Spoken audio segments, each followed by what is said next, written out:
சென்னையில் தேனாம்பேட்டை, சைதாப்பேட்டை, நந்தனம் உள்ளிட்ட பல்வேறு பகுதிகளிலும் கனமழை கொட்டி வருகிறது. இது தொடர்பான மேலும் விவரங்களை எமது செய்தியாளர் ராஜேஷ் வழங்க கேட்கலாம். ராஜேஷ், வணக்கம். மேலும் விவரம். வணக்கம். சென்னையில் கடந்த ஒரு மாதத்துக்கு மேலாக கடும் வெப்பம் வாட்டி வதைத்து வருகின்றது.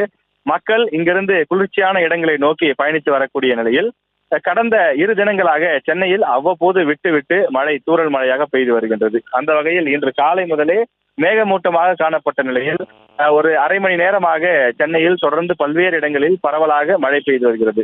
குறிப்பாக தற்போது நாம் இருக்கக்கூடிய தேனாம்பேட்டை, நந்தனம், தியாகராய நகர், அதே போல நுங்கம்பாக்கம், வள்ளுவர் கோட்டம் உள்ளிட்ட பகுதிகளிலே பரவலாக லேசான கனமழையும் பெய்து வருகின்றது. இதன் காரணமாக சாலையில் செல்லக்கூடிய வாகனங்கள் ஊர்ந்து செல்லக்கூடிய ஒரு நிலை ஏற்பட்டிருக்கிறது.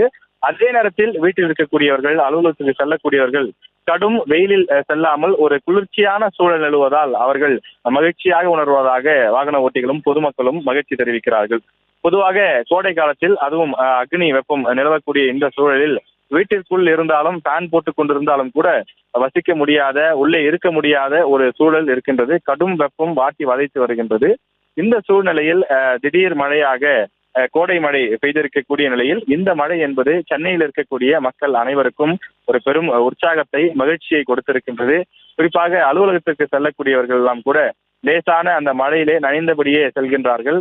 பொதுவாக மழைக்காலங்களிலே மழை வந்து நனைந்து விட்டால் அவர்கள் ஒரு மகிழ்ச்சி இல்லாமல் செல்லக்கூடிய ஒரு நிலை இருக்கும். ஆனால் இந்த கோடை வெப்பத்தில் திடீரென்று பெய்த மழையின் காரணமாக சில்லென்ற ஒரு உணர்வு இருப்பதாகவும் ஒரு மகிழ்ச்சி நிலவுவதாகவும் வாகன ஓட்டிகளும் தெரிவிக்கின்றார்கள்.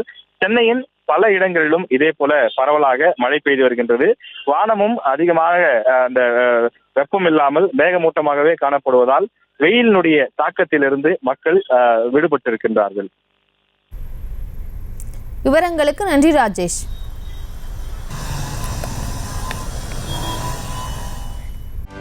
செய்திகளை உடனுக்குடனும் துல்லியமாகவும் தெரிந்து கொள்ள சப்ஸ்கிரைப் பண்ணுங்க.